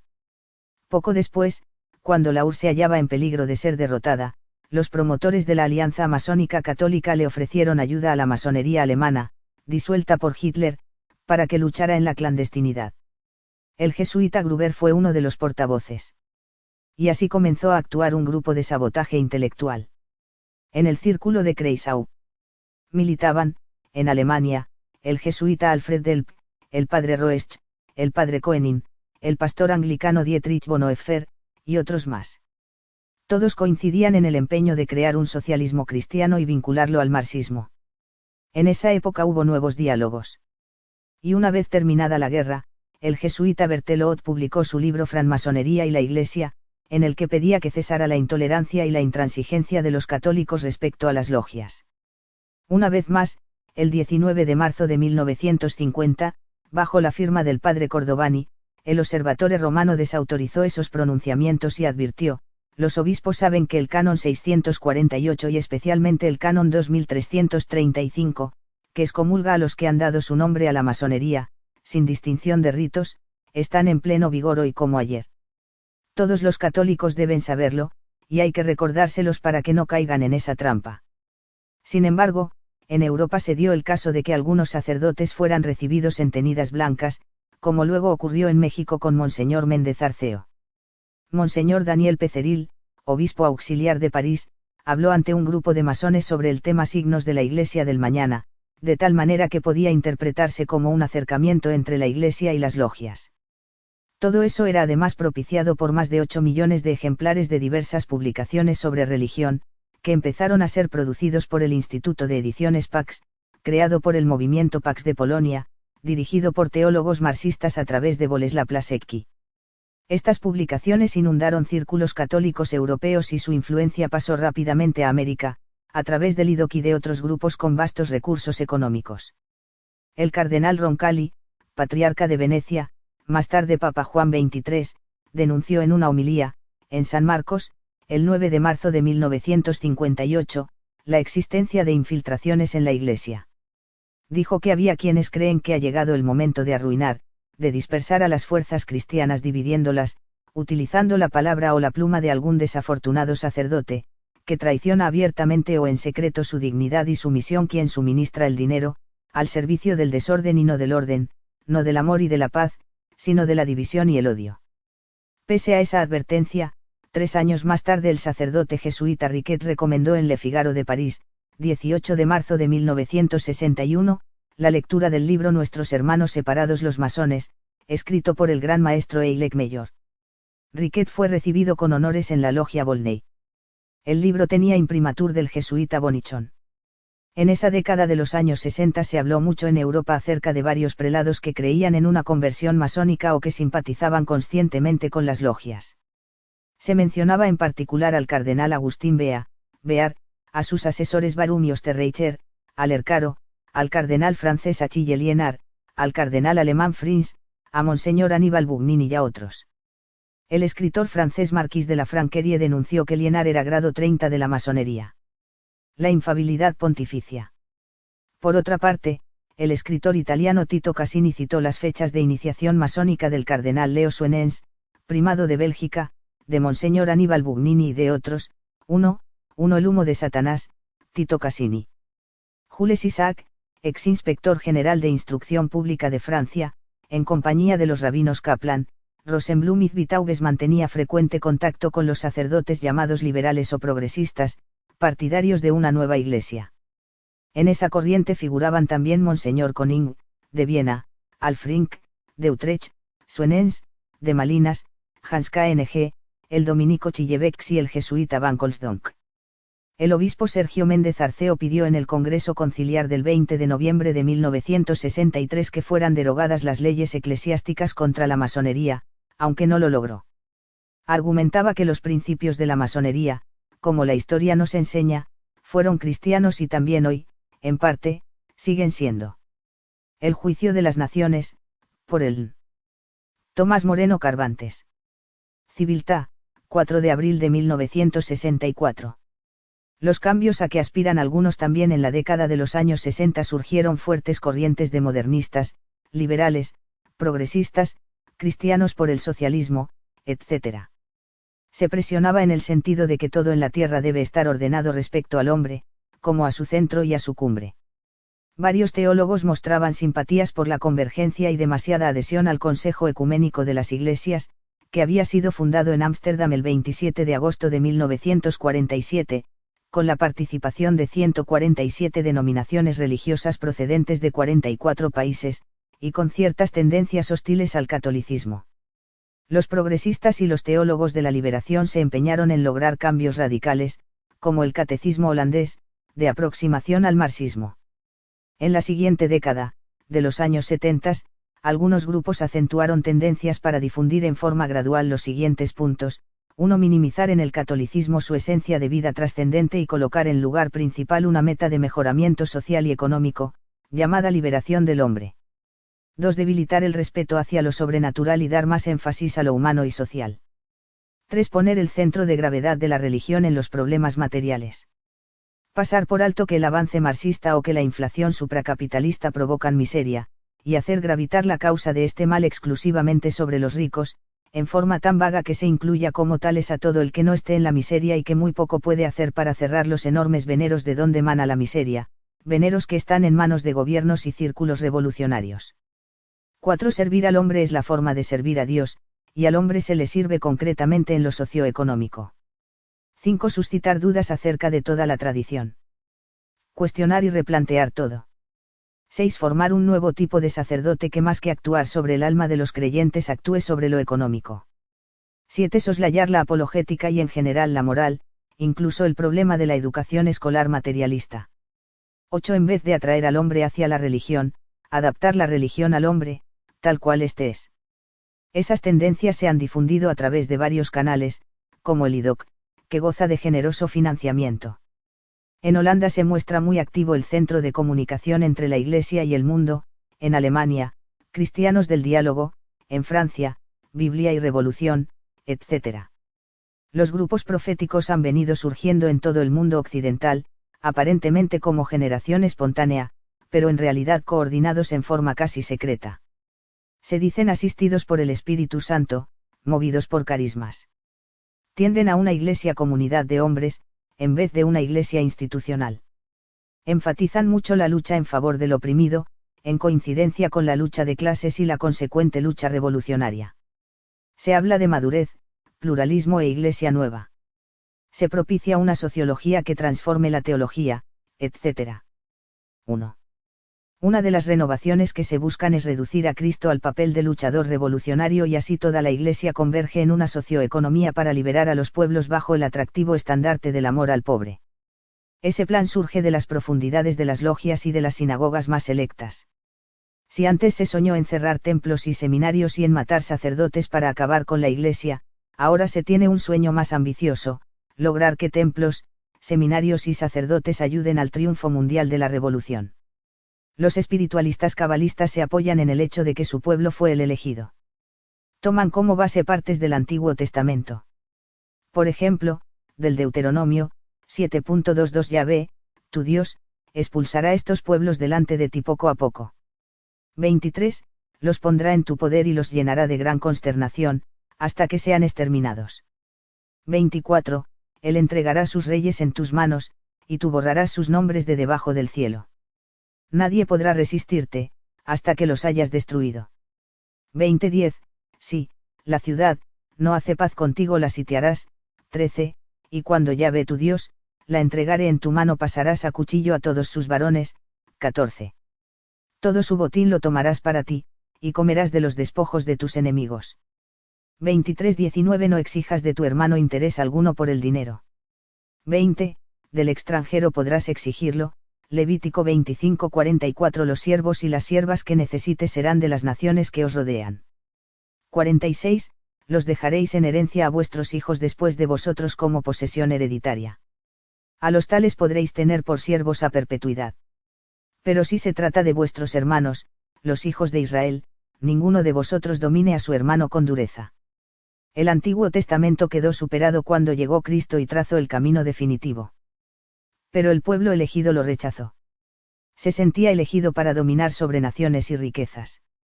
No quiso ser el elegido para transmitir el Evangelio. Y desde allí se abrió un abismo. Se empeñó en que su destino era llegar a ser amo absoluto. Del Antiguo Testamento tomó partes y las fue acomodando en sus libros sagrados que constituyen el Talmud. De esta manera resulta que esperan a su Mesías que les entregará el cetro real del mundo. Todos los pueblos lo servirán y todos los reinos les serán sometidos. Sanedrín, Fol 88b y 99. Dios les dio, a los cristianos, forma de hombre para la gloria de Israel. Pero fueron creados con el solo fin de servirle a este. Midrash Tapiot, Fol 25d. Si un judío contrae matrimonio con un no judío o con su sirvienta, el matrimonio es nulo. Eben Haezer, 44:8. Un cristiano muerto es igual que un animal muerto. Una alma judía es más cara y agradable a Yahvé que todas las almas de los otros pueblos de la tierra que se asemejan a las almas de las bestias. 2. 1. Nuevo profetismo, Acción Católica de Madrid. 2. Conjunto de tradiciones que primero fueron transmitidas en forma oral y que luego constituyeron varios libros, cuyo conjunto forma el Talmud. Traducción del teólogo católico Reverendo 1. Bepranaitis, 1892. Editorial Milicia, Buenos Aires. 1976. Naturalmente, lo anterior se sabe en las sinagogas, pero hacia el exterior se actúa con discreción y sutileza. Se quiere desplazar al Nuevo Testamento con el Antiguo, que el cristianismo, privado de apologética, converja y se fusione con muy diversas creencias, y que la mirada se centre en todo lo material. Todo eso, al igual que el fenómeno económico, entra en el plan de la revolución mundial, cuya esencia es un movimiento, bajo diversas apariencias, tendiente a la supremacía de una élite para el gobierno universal. Esto parece ficción porque rebasa los límites en que generalmente se mueve el sentido común. Por lo general no se puede concebir algo así, ya que los pueblos jamás lo desearían, pero sobre ellos está rigiendo ahora la fuerza arrolladora de las cúpulas de poder. Esas cúpulas nunca se habían acercado tanto a su meta como ahora. Ya disponen de un poder universal, y se diría que su persistencia y su inteligencia les vale merecidamente un triunfo definitivo. Pero, resulta que no buscan únicamente su propio éxito, en el plano de las actividades socioeconómicas, sino que a la vez se proponen específicamente eliminar a Cristo. En esto reside lo irrealizable de su plan. Están vigentes las palabras de quien anunció que su adversario puede en algún momento palpar el triunfo, pero que ciertamente no prevalecerá. Capítulo 8. Con la ONU y sobre la ONU. Compromiso que es poco conocido. Los gobiernos de todo el mundo son firmantes de la Carta de las Naciones Unidas, ONU, cuyo artículo 42 los compromete a suministrar tropas, dinero o derechos de paso cuando la ONU lo pida. Todos se hallan comprometidos, textualmente, a poner a disposición del Consejo de Seguridad, cuando éste lo solicite, las Fuerzas Armadas, la ayuda y las facilidades, incluso el derecho de paso, que sean necesarios para el propósito de mantener la paz y la seguridad internacional. Es quien juzga dónde y cuándo está en peligro la paz. Sencillamente, el Consejo de Seguridad de la propia ONU. Ni siquiera la Asamblea, que democráticamente debería ser la soberana en las decisiones más trascendentes. En la guerra contra Irak, por ejemplo, la Asamblea no fue convocada. La Gran Cúpula decidió la guerra. La Carta de la ONU, firmada por todos los países del mundo, hace la teórica salvedad de que no se usará la fuerza armada, sino en servicio del interés común. En el sobreentendido de que el interés común lo determina el Consejo de Seguridad de la ONU. Ningún país está en posibilidad de subtraerse a tales compromisos. Sería una insurrección contra la ONU, a la cual ya se le prometió, juró, fidelidad. La nación que lo intentara se marginaría de la vida internacional, desde el comercio hasta los créditos, desde las importaciones hasta las exportaciones. 1990, Bush anunció nuevo orden mundial. La alianza vergonzante de las democracias occidentales con la URSS, iniciada en 1917, terminó en 1990. El amasiato llegó a su fin con un matrimonio en que la URSS lució de blanco, tocada con los azahares de la paz. 1. Quedó silenciado el hecho de que el marxismo costó 50 millones de rusos muertos y otro tanto en China. En efecto, el 11 de septiembre de 1990 el presidente Bush padre anunció que se había iniciado un nuevo orden del mundo, fundado en una convergencia de objetivos e intereses entre Estados Unidos y la URSS. La alianza incluía, sin necesidad de preguntarles nada, a las demás potencias y al tercer mundo. Ese anuncio de Bush vino a confirmar una situación que había empezado a regir 5 años antes, con el dictador Gorbachov. O sea, la URSS abandonaba la estrategia violenta para el establecimiento de un gobierno mundial y se afiliaba a las cúpulas de Occidente, Wall Street, para continuar juntos, a la limón, la tarea de establecer el mundialismo. El cambio, o convergencia, se hizo en las cúpulas, sin intervención de los pueblos. En cuanto al pueblo ruso, creyó, gozoso, que con el fin del régimen comunista y con su enganche al capitalismo, en realidad supracapitalismo, iba a empezar para él una nueva era de prosperidad.